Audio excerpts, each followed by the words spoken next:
Chapter 157, Sixth, Sister Ye Mang. 4. पानी मानो टपक पड़ेगा, इतना साफ और स्पष्ट था वो। इतना ही नहीं, पूरी शिला में कहीं कोई दरार नहीं थी, वो बेदाग थी। अगर इसे उच्च कोटि का नहीं माना जाता तो इससे ज्यादा परिपूर्ण जेड उन्हें मिल ही नहीं सकता था। ये तो शीर्ष श्रेणी का कांच जैसा शाही जेड है। इतनी बड़ी शिला कम से कम 1 अरब की होगी। लिन झिझी अब और शांत नहीं रह सकी। एक के बाद एक 2 उत्कृष्ट जेड प्राप्त करने की गति से तो पैसे छापने की मशीन भी मुकाबला नहीं कर सकती थी।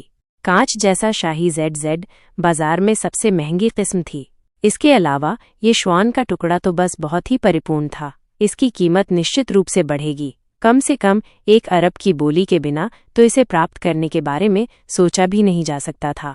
बाकी लोग तो सदमे से सुन्न हो चुके थे। वे विस्मय से शीर्ष श्रेणी के कांच जैसे शाही जेड को देख रहे थे और आहें भर रहे थे। ये बहुत भयानक है। रक्त जेड का एक टुकड़ा प्राप्त करने के बाद उन्होंने कांच जैसा शाही जेड प्राप्त कर लिया।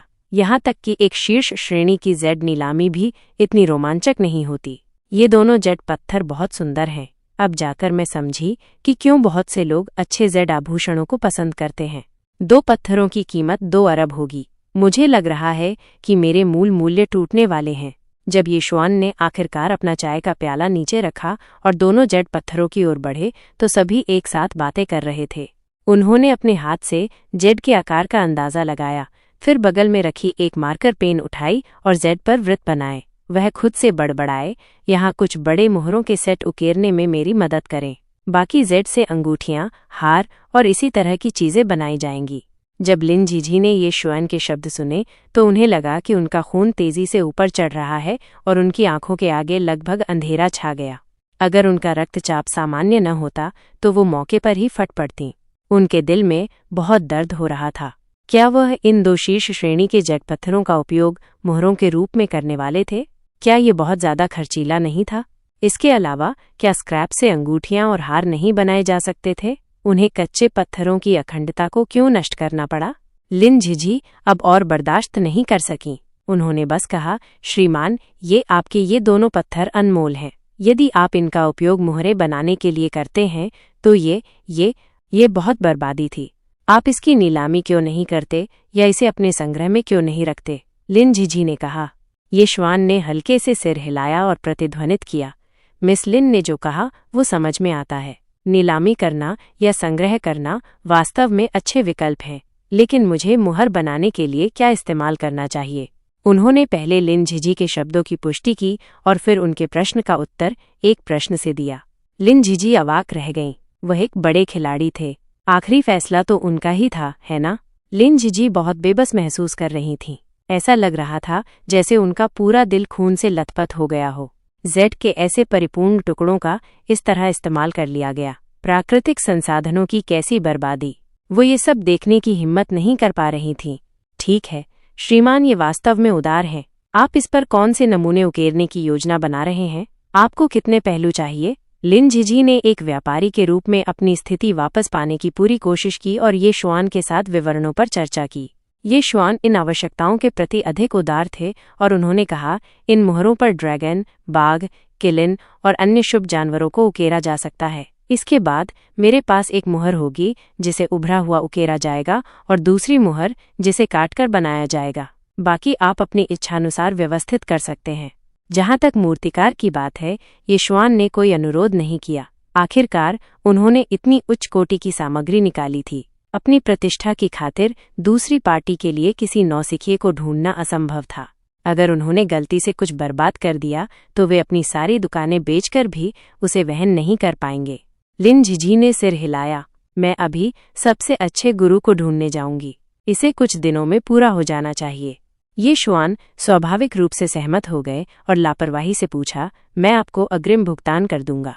एक अच्छे गुरु मूर्तिकार को काम पर रखने में बहुत खर्च आएगा। लिन झिझी ने बार बार अपना हाथ हिलाया। कोई जरूरत नहीं है।